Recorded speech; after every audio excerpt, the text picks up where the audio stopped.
ഭാരതത്തിൽ ജനിച്ച നമുക്ക് 3 കാര്യത്തിൻ്റെ മഹത്വം അറിയണം. ഭാരതം, ഭഗവാൻ, ഭഗവത്ഗീത. ഇത് 3നും വളരെയധികം പ്രാധാന്യമുണ്ട്. ഈ 41 ദിവസം മനസ്സിൽ നിറയെ ഭക്തിയുമായി വ്രതാനുഷ്ഠാനങ്ങളോടുകൂടി കേരളത്തിലേക്ക് പല സംസ്ഥാനങ്ങളിൽ നിന്നും ഒഴുകി വരുന്ന ഭക്തജനങ്ങൾ നമുക്ക് കാണുമ്പോൾ ഒരു ഭാഗത്ത് നമ്മുടെ ഭാഗ്യത്തെ ഓർക്കാൻ തോന്നും.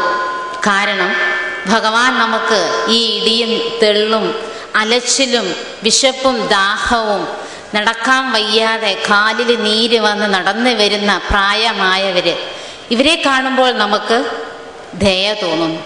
ഈശ്വരനെ അന്വേഷിക്കാൻ ഇത്രയും കഷ്ടപ്പെടണമോ എന്ന്. പക്ഷെ നമുക്കിവിടെ ഭഗവാൻ, ഞാൻ നിങ്ങളുടെ അച്ഛനാണ്, ഞാനാണ് നിങ്ങളുടെ അടുത്തേക്ക് വരുന്നത്, നിങ്ങൾക്ക് എൻ്റെ അടുത്തേക്ക് വരണ്ട, ഭഗവാൻ മക്കളെ അന്വേഷിച്ച് വരികയാണ് എന്ന് എന്ത് എളുപ്പത്തിലാണ് നമുക്ക് ജ്ഞാനം തന്ന് ഈശ്വരൻ ഇരുന്നിടത്തിരുന്നു കൊണ്ട് നിങ്ങൾ എന്നെ ഓർക്ക, മുക്തിയും ജീവൻ മുക്തിയും ഞങ്ങൾക്ക് തരാമെന്ന് എന്ത് സഹജമായിട്ടാണ് ഈ വിദ്യാലയം നമ്മളെ ഓരോരുത്തരെയും പഠിപ്പിക്കുന്നത്. യഥാർത്ഥത്തിൽ ഈ മണ്ഡലകാലത്തിൽ നമ്മുടെ അച്ഛനെ തന്നെയാണ് എല്ലാവരും വിളിക്കുന്നത്.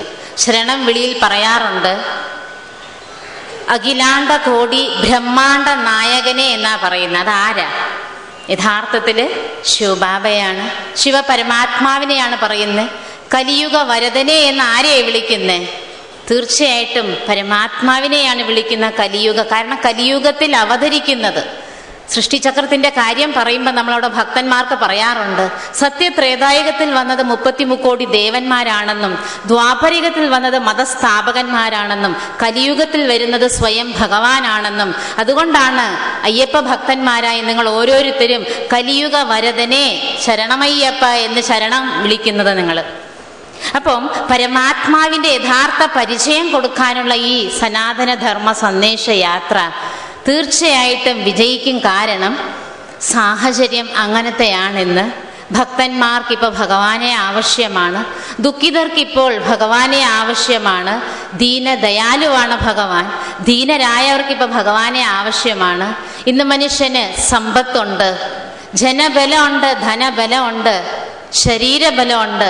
പക്ഷെ ആത്മബലമില്ലാത്തവർക്ക് ആത്മാവിന് ബലം കൊടുക്കാനുള്ള ഒരു സനാതന ധർമ്മ സന്ദേശ യാത്രയാണിത്.